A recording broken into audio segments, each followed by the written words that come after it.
My stepdaughter, Lily, told me I was just some woman and not her real mother, laughing when I was diagnosed with a serious illness. So when she and her manipulative biological mother tried to seize the college fund I built, I let them. I just forgot to mention that the fund and the entire house they lived in was tied to a trust they never saw coming. This is where the story truly begins, and you won't want to miss what happens. Make sure you're subscribed to see it through to the end. We're always curious. Where in the world are you all watching from today? Let us know in the comments. The sterile, off-white paint of the examination room seemed to suck all the color from the world. I sat on the edge of the paper-covered table, the crisp sheet crinkling under my hands, which I had clasped together to stop them from shaking. The doctor's words were kind, clinical, and utterly devastating. Atypical hyperplasia, he said, with a high risk of progression. We need to schedule the hysterectomy, Bethany. It's the safest path forward. I was 48. I wasn't fragile, or at least I'd never allowed myself to be. I ran my own financial planning firm, managed a team of 12, and navigated volatile markets with a steady hand. But in that moment, I felt like a house of cards, one stiff breeze away from collapse. The diagnosis wasn't just a medical issue. It was a betrayal by my own body, a sudden, terrifying vulnerability I hadn't budgeted for. I drove home in a daze, the muted colors of the suburbs blurring past my window. My husband, David, was a high school history teacher and wouldn't be home for hours. That left me with Lily, my stepdaughter. My daughter, in all the ways that counted. I had raised her since she was 6, a small, bright-eyed girl with pigtails who had hidden behind David's legs. Now she was 18, on the cusp of graduation, a young woman I had poured 12 years of my life into. I found her in the kitchen, backlit by the afternoon sun, scrolling through her phone. The tension in our home had been thick for months, ever since her biological mother, Claire, had slithered back into the picture. "Lily, can we talk for a minute?" I asked, my voice thinner than I intended. She didn't look up. "I'm busy." "Lily, please, it's important." With an exaggerated sigh, she finally raised her eyes, her expression one of pure teenage impatience. I took a deep breath, trying to find the words. I just came from the doctor. I have to have surgery, a serious one." I was looking for comfort. For a hug, maybe, for a brief, "Oh no, what's wrong?" At the very least, for her to put down the phone. Instead, a small, cold smirk played on her lips. She finally locked her phone and turned to face me, leaning against the granite countertop I'd had installed last summer. "Wow," she said, her voice dripping with a sarcasm that was new, a venom I recognized as belonging to Claire. "Is that supposed to make me feel bad for you?" I blinked, confused. "What? No, I just—" "You're always doing this," she snapped, her eyes narrowing. "Always trying to make everything about you. You get a little cold, you need surgery, you need everyone to stop and feel sorry for you." "Lily, this isn't a cold," I said, my own voice rising in disbelief. It's serious, I'm scared." And then she said it, the words that sliced through me more cleanly than any surgeon's scalpel ever could. She looked me dead in the eye, her expression flat and devoid of any of the warmth we'd shared for over a decade. "Why would I be scared? You're not my real mother. You're just some woman my dad married." The air left my lungs. The kitchen, my beautiful, sun-drenched kitchen, suddenly felt like a tomb. She held my gaze for a moment longer, a flicker of something, triumph, in her eyes before grabbing her bag. "I'm going to Mom's," she said, shouldering the strap. "Claire's," she corrected, as if to twist the knife. "She's taking me shopping for my dorm." She walked out. The door slammed shut, the sound echoing in the sudden, crushing silence. I was left standing alone, a financial planner who could account for every penny, suddenly facing a deficit of the heart so profound I couldn't breathe. I hadn't cried at the doctor's office.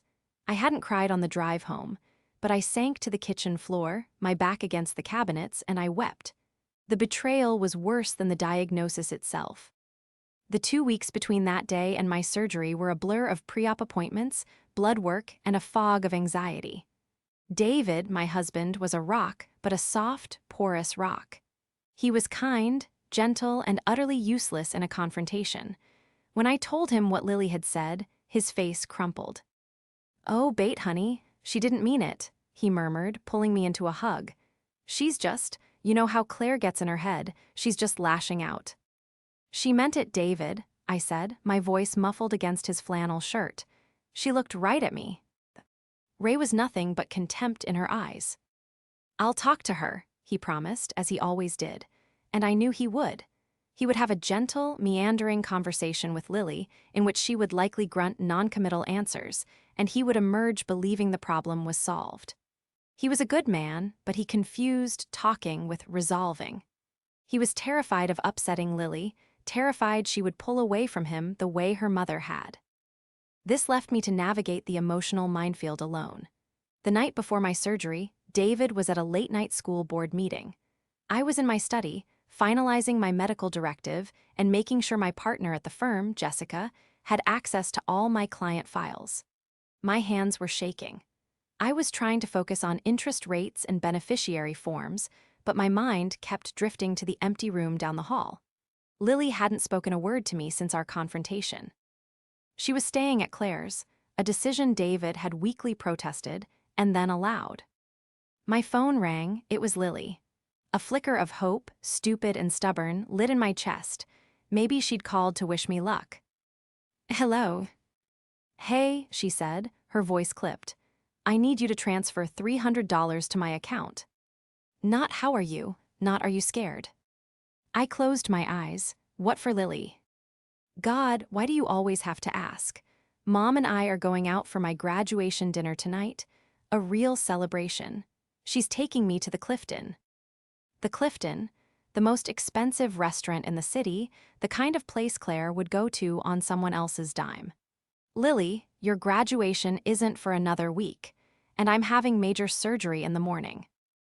I heard her huff. "So? It's not like you're dying. Claire says you're probably just getting a tummy tuck and calling it something scary to get attention." The cruelty of it knocked the wind out of me. That is a monstrous thing to say, Lily, and it's not true." "Whatever," she spat. "Are you sending the money or not? I need it." "No," I said, my voice hardening. "No, I'm not." "Fine, I'll just ask Dad. He's not cheap like you." "Ask him then," I said, and a cold resolve began to settle over the hurt. It was a familiar feeling.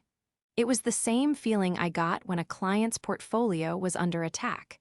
It was the moment the panic subsided and the strategy began.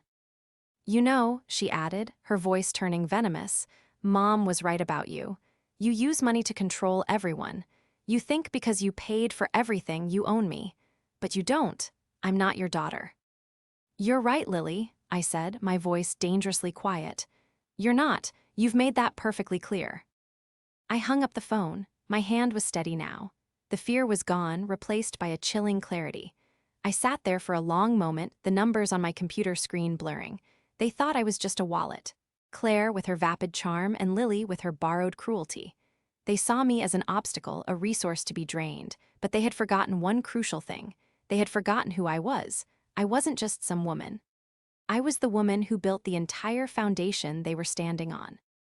And a foundation, I thought, could be moved. My surgery and recovery were hell. David was attentive but distracted, his mind clearly torn between his wife in the hospital bed and his daughter who was refusing to visit. He'd hover by my bedside, wringing his hands. "Lily said she has finals. She said she's just really stressed. She sent her. Well, she said she'd send a card." No card ever came. It was during those long, painful days, doped up on medication, that I had too much time to think. I thought about the first time I met Lily. She was 6. David and I had been dating for a year. He was a nervous wreck, so desperate for me to like her. I'd brought a book about a dragon who loves to bake.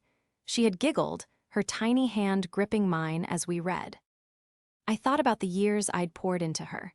I taught her how to ride a bike when David was too nervous she'd fall. I sat with her at the kitchen table, painstakingly going over algebra homework until she finally got it and her face lit up. I was the one who planned her half-birthday parties because her real birthday fell near Christmas. I was the one who held her when her first boyfriend broke her heart. I had, quite literally, planned her entire future. 16 years ago, when David and I got married, I was already a successful financial planner. He was a teacher with a modest salary and a mountain of debt from his divorce. I had insisted on a prenuptial agreement, a practical-minded decision that David found slightly unromantic but agreed to. More importantly, when we bought our house, I put the 20% down payment from my own pre-marriage savings. The house was put into the Bethany M. Hayes Revocable Trust. David was a beneficiary but not the trustee. I was. Then, 10 years ago, I established a separate educational trust for Lily. I had funded it myself. A disciplined, automatic transfer every single month. It was my gift to her, my promise that she would start her adult life debt-free. It was now worth well over $250,000. Claire, the antagonist in this drama, had been a ghost for most of those years. She was a woman who lived in a perpetual state of almost. She was almost an actress, almost a real estate agent, almost an influencer. In reality, she was a professional leech, flitting from one man to the next, leaving a trail of unpaid bills and broken promises. David paid his child support dutifully, but Claire rarely used it for Lily, preferring to spend it on spa days and trips she'd post about on social media. She resurfaced about a year ago, right around the time Lily started looking at colleges. Suddenly, Claire was Mom of the Year. She'd show up in a flashy, leased convertible, all big sunglasses and fake laughter, taking Lily for girls' days that always seemed to end with Lily returning with a new, expensive purse and a fresh dose of resentment for our boring life. I'd tried to warn David. She's not just making up for lost time, David, I'd argued. She's timing this. She smells money. She knows college applications are happening. You're not being fair, Bate, he'd said, running a hand through his thinning hair. She's still Lily's mother. Can't you be happy they're connecting? But I saw Claire for what she was. I'd seen her at a school event, her eyes darting around, her smile bright and plastic. She'd cornered me by the bake sale table. Bethany, darling, she'd gushed, air-kissing the space near my cheek. You've done a marvelous job with the house, and little Lily, she's just blossoming. She's a wonderful girl, I'd said stiffly. Oh, absolutely, and so smart. She's got her heart set on Yale, you know. Her eyes had glinted. Thank God you're so good with finances. I'm just a creative, you know. Numbers melt my brain. It's such a relief to know you've got her college all taken care of. David says you set up some thing for her. The thing for her, not for Lily, for her. Her casual, inappropriate interest in my assets was a blaring air horn. She wasn't just influencing Lily, she was positioning herself. She was laying the groundwork to take credit for the future I had built. And now, with me vulnerable and Lily apparently on her side, she was making her move.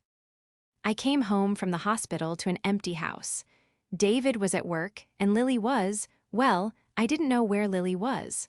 A small, spiteful part of me was grateful for the quiet. The larger, wounded part just felt hollow. The turning point came a week later. I was propped up on the sofa, buried in pillows, and sorting through a mountain of medical bills when the mail arrived. Tucked between a get-well-soon card from my firm and a prescription notice was a thick, glossy brochure from Yale University, and on top of it, a letter. It was a bill, not from Yale, but from Claire Davies Consulting, LLC. My blood pressure, already high from the painkillers, spiked. I ripped open the envelope. It was an invoice, professionally printed on heavy cardstock, for $15,000. The line items read: College application strategy and essay consultation, $10,000. Student emotional support and lifestyle coaching, $5,000. Payable to Claire Davies. I stared at it, my vision blurring. This was audacious. It was fraud. It was so brazenly, unbelievably Claire. She was billing me for consulting my own stepdaughter. She was trying to skim money directly off the top before the real tuition bills even arrived. I was supposed to be resting. I was supposed to be healing. Instead, I felt a surge of adrenaline so potent it nearly lifted me off the couch. The fog of pain and self-pity evaporated. The victim disappeared, and the financial planner took her place. "Okay," I whispered to the empty room. "Okay, Claire, you want to talk finances. Let's talk finances." I picked up my phone. My first call was not to David. It was to my lawyer, Ken. "Ken," I said, my voice crisp, "I need you to do a deep dive on a Claire Davies Consulting, LLC. I want to know when it was formed, where it's registered, and if it's ever had a single legitimate client." My second call was to a private investigator I'd used once before on behalf of a client who suspected her business partner was embezzling. "Robert," I said, "I have a job for you. Name is Claire Davies. I want to know everything. Credit report, rental agreements, any outstanding warrants who she associates with. I want to know what she ate for breakfast. I'm texting you her photo and last known address." My final call was to my partner at the firm, Jessica. "Jess, I need you to do something for me. I need you to pull the trust documents for the Bethany M. Hayes Revocable Trust and the Lily Hayes Walker Educational Trust. I'm going to be making some amendments." The clever trap, as it were, wasn't a trap at all. It was juice. The truth, a truth I had conveniently never advertised. The educational trust for Lily was my asset under my sole control. I had always intended to sign it over to her or simply pay the bills from it directly, but I wasn't legally obligated to. The signature on those checks was mine and mine alone. And the house, David and Lily and presumably Claire, were all operating under the assumption that it was our house. They had forgotten that I had bought it, that it was in my trust. David was a beneficiary after my death. While I was alive, he was, in the cold, hard language of the law, a guest. For 12 years, I had been the generous, quiet provider. I had let David feel like an equal partner, even though I paid the mortgage, the utilities, the car payments, and for every summer camp and orthodontist visit. I had done it out of love. Now I would use that same structure, not for love, but for leverage. "This isn't revenge," I told myself as I hung up the phone, the invoice from Claire still sitting on my lap. "This is a market correction." The investigation bore fruit faster than I could have imagined. Robert, the pie, was worth every penny. It turned out Claire Davies Consulting, LLC, was registered 3 weeks ago to a P.O. box. It had no clients, no follow-through, no website, and no purpose other than to be a vessel for this fraudulent invoice. Even better or worse, depending on your perspective, Claire wasn't just a bad influence. She was a con artist. She had a string of judgments against her in 2 different states for unpaid rent. She was currently driving a car leased in the name of a man she dated for 6 weeks last year, who was now suing her. And, the piece de resistance, she had a small, outstanding warrant in an adjacent county for skipping out on a $4,000 bill from a cosmetic surgeon. My lawyer, Ken, was practically giddy. "Bethany, this isn't just a family dispute. This is mail fraud. What she's doing is a crime." I sat with this information for 2 days, letting it settle. I waited for the perfect moment. It came on a Sunday evening. David had finally convinced Lily to come home for dinner, a peace summit, he'd called it. I knew she was only there because her application fee for Yale, the first-year deposit, was due. I set the table. I made the lasagna Lily used to call her favorite. The 3 of us sat down in a silence so thick I could barely breathe. "So," David said, forcing a smile, "Lily, your graduation is just around the corner. Exciting." Lily just shrugged, pushing a noodle around her plate. "Yeah, it's fine." "We need to talk about the Yale deposit, Bethany," Lily said, cutting right to the chase. She didn't even look at me, addressing a point on the wall just over my shoulder. "It's due on the 1st, and it's $2,500. And Mom, Claire, sent you her invoice, so you need to pay that too, so we can keep working on my essays for scholarships." David's head snapped toward me. "Invoice? What invoice?" I calmly placed my fork down. I reached for the folder I had placed on the sideboard. "I'm glad you brought that up, Lily," I said, my voice even. I slid the invoice across the table. David grabbed it, his eyes widening in horror as he read. $15,000, he choked out. What in God's name is this? It's her bill, Lily said, her voice full of defiance. She's been working with me for months. Has she? I asked, my voice still quiet. I leaned forward. Or did she just register her company 3 weeks ago at a P.O. box? Lily's eyes widened. What? I'm a financial planner, Lily. I live in a world of documents and due diligence, so I did mine. I pulled out the next sheet of paper and slid it across. This is the business registration for Claire Davies Consulting, filed on April 27th. Funny, since she's claiming to have done $10,000 worth of work in March. Lily stared at the paper, her bravado faltering. You're lying, you're trying to trick me. Am I? I slid the next one. This is a copy of a judgment against her from a landlord in Tempe, Arizona, for $12,000 in unpaid rent.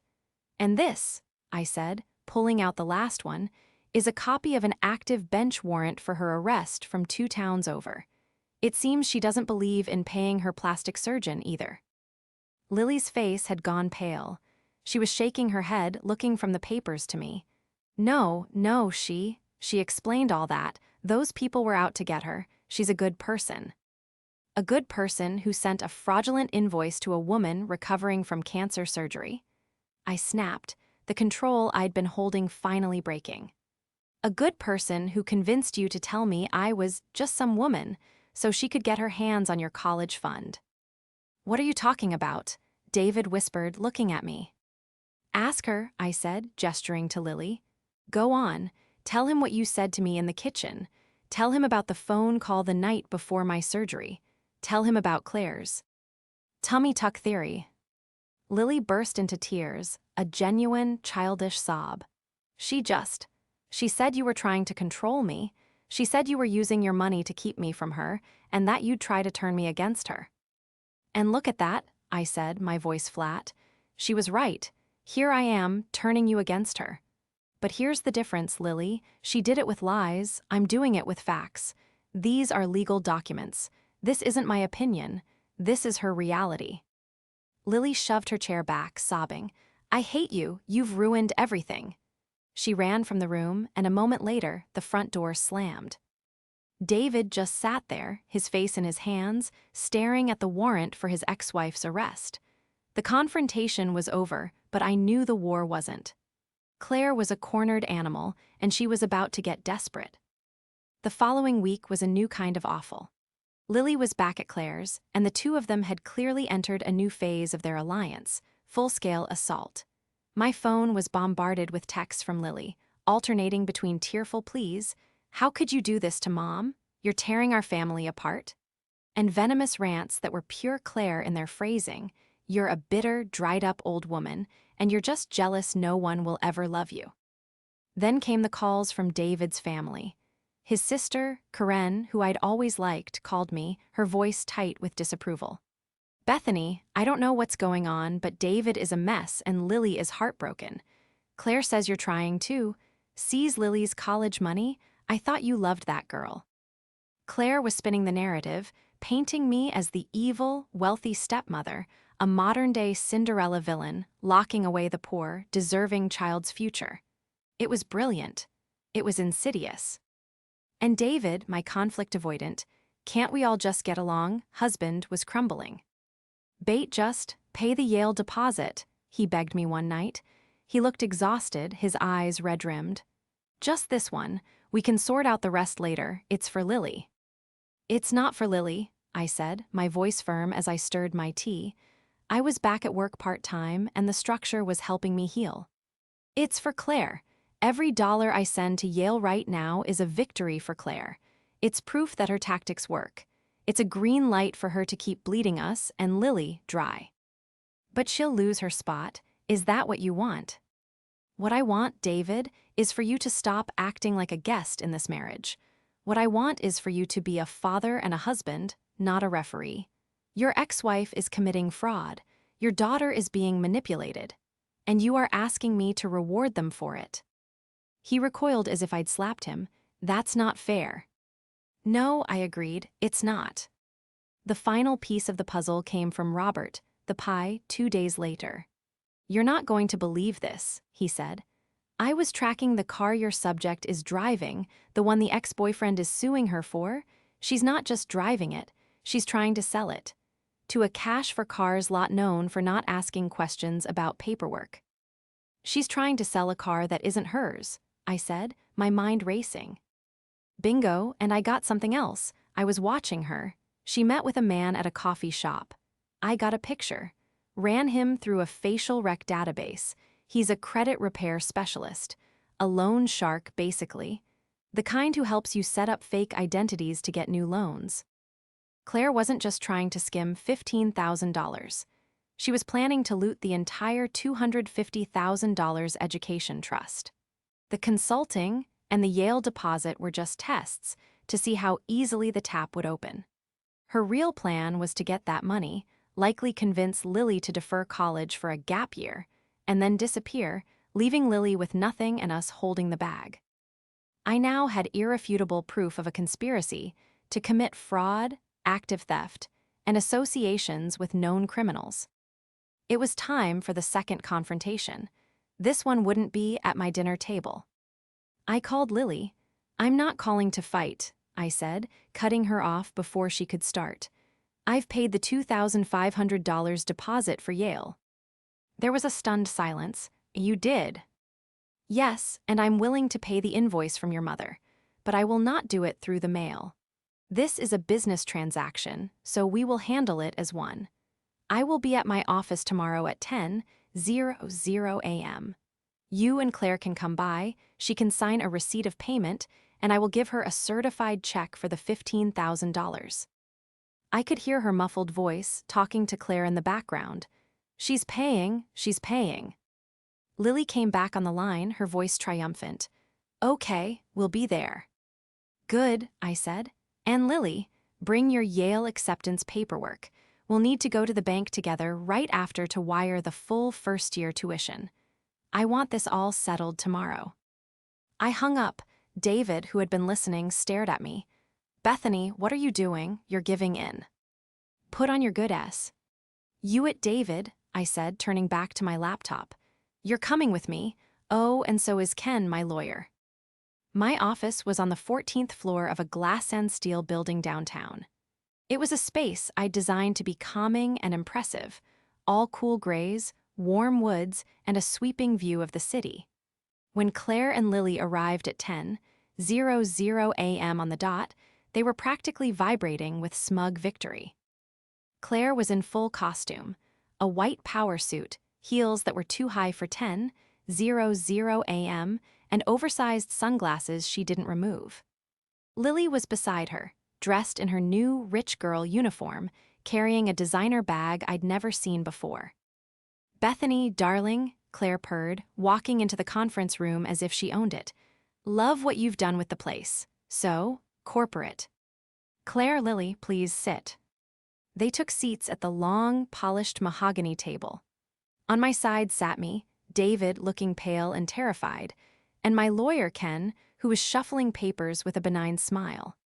"So," Claire said, leaning forward all business, "you have the check." "I do," I said. I slid a bank-certified check for $15,000 across the table. Claire's hand darted out and snatched it, her eyes gleaming. She inspected it for a moment, then tucked it into her purse. "Wonderful. Now, as for the tuition." "Ah," I said, holding up a hand. "Before we get to that, there is the matter of the receipt. Ken." Ken slid a single piece of paper across the table. "This is just a standard payment received form, Ms. Davies," he said smoothly. "It states that you have received $15,000 for services rendered, as itemized on your invoice, and that this payment fully and completely settles the matter." Claire, high on her win, barely glanced at it. She grabbed a pen from the holder and signed her name with a flourish. "There, all done." "Excellent," I said. I took the signed receipt and handed it to Ken, who placed it neatly in his briefcase. "Now," I said, leaning forward, "about that tuition." I pressed a small button on the desk speakerphone. "Robert, are you there?" "I am, Miss Hayes," a man's voice replied. Claire's smile froze. "Who is that?" That, I said, is Robert. He's a private investigator. He's been following you for 2 weeks, Claire. Claire's face went from smug to ashen in a millisecond. I'm leaving. She stood up. I wouldn't, Ken said, his voice no longer benign. Because the moment you signed that receipt for $15,000, you admitted to being the sole proprietor of a consulting business. A business that just accepted payment for a fraudulent invoice. That, Ms. Davies, is a felony. It's called mail fraud. Lily looked at me, then her mother, her eyes wide with panic. Mom, what is he talking about? She's lying, they're all lying. Claire shrieked, her facade cracking. Am I? I slid the photos across the table. Is this you, Claire, meeting with a man named Slider Pete, a known loan shark? Is this you at the Cash for Clunkers lot in Stockton, trying to sell a car that doesn't belong to you? A car that Mr. Alan Henderson is currently suing you to get back. David finally spoke. You're a criminal. And then, I said, there's the warrant. I nodded to Ken. He picked up his phone. Officer Mendez, we're ready for you. Officer, Lily whispered, her voice trembling. The conference room door opened, and 2 uniformed police officers walked in. Claire let out a sound I had never heard a human make, a high-pitched shriek of pure, animal panic. You called the cops? You crazy witch. You called the cops on me. No, I said, standing up. I just provided a citizen's tip as to the whereabouts of a wanted fugitive. Officer, that woman is Claire Davies. She has an outstanding warrant in Polk County. The officers approached the table. Ma'am, are you Claire Davies? Claire was hyperventilating, looking from me to the officers. She tried to bolt, but the second officer blocked the door. It was over in seconds. They cuffed her, her hands behind the back of her white power suit. You'll pay for this, Bethany, she screamed as they let her out. You'll never see Lily again. The door clicked shut, cutting her off. Silence descended. Lily was frozen in her chair, tears streaming silently down her face, staring at the empty doorway. I sat down and pushed a box of tissues toward her. She flinched. Lily, I said, my voice soft now. Your mother is a con artist. She was never going to take you to Yale. She was going to take your college money and run. She was using you just like she uses everyone. Lily just shook, her sobs racking her body. Finally, David moved. He got up, walked around the table, and knelt in front of his daughter. Lily, honey, it's okay. He looked at me, his eyes full of a desperation and a shame I had been waiting 12 years to see. We're going to fix this. I'm going to fix this. Lily finally looked up, her mascara-streaked face a mask of utter devastation. She looked at her father, then at me. And in that moment, she finally made her choice. She lunged forward out of her chair and collapsed into her father's arms, wailing, Daddy, I'm sorry. I'm so sorry. Claire's downfall was swift and absolute. The outstanding warrant was just the beginning. The fraud charges from the invoice, combined with the evidence Robert had gathered about the car and the loan shark, were more than enough for the DA to pursue a case. The man whose car she'd stolen pressed charges. The cosmetic surgeon, upon hearing she'd been arrested, refiled his civil suit. Claire was buried in legal trouble, and with no money and no one to con, she had no way out. She took a plea deal that included jail time and a long probation. With court-mandated restitution, I knew I would never see. The days after the arrest were quiet and raw. Lily stayed in her room, emerging only for meals, where she would eat in silence, her eyes fixed on her plate. David was adrift, caught between his guilt over Claire and his shame at how he'd failed both me and his daughter. The college questions still hung in the air. The Yale tuition was not paid. The deposit I claimed to have paid was a lie, a necessary part of the trap. A week after the arrest, I came home from work to find Lily sitting at the kitchen table, the same spot where she had delivered her devastating words. She had a laptop open. I can't go to Yale, she said, not looking at me. I looked it up without your money. There's no way. No, I said, pouring myself a glass of water. And Dad, he can't co-sign a loan. His credit is not good. I know, I said. She finally looked up, her face pale and swollen. I'm so sorry, Bethany. What I said to you, it was, it was the meanest thing I've ever done. And I didn't mean it. I was just so angry, and she made it feel good to be angry at you. I sat down opposite her. I know, she saw the one person who's always been there for you, the one person who's stable and reliable, and she taught you to see that as boring and controlling. That's what manipulators do, Lily. They isolate you. We sat in silence, then I pulled my own laptop from my bag. The educational trust I built for you is still here, I said, turning the screen toward her. The money is all there, I never touched it. Her eyes filled with tears again, but, after what I did, why would you? Because you're not your mother, Lily. You're 18. You made a terrible, awful, hurtful mistake. Your mother is 49, and she's made a life of it. I'm betting on the fact that you can learn from this. I clicked a few buttons, but you're not going to Yale. Her face fell. You're going to State, I said firmly. You're going to stay home for the first year, go to community college, and get a part-time job. You're going to contribute to this household. You're going to come with me to therapy, and you're going to have dinner with your father and me every night. And if, after 1 year, you've proven you're serious about your future and about being a part of this family, that trust will pay for you to transfer to any school you want.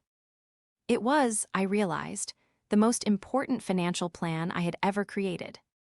Lily just stared at me. She wasn't angry. She wasn't defiant. She just nodded, a look of profound, bone-deep relief on her face. For the first time, she was being given not just money, but boundaries. Okay, she whispered. Okay, Bate, she paused. Okay, Mom.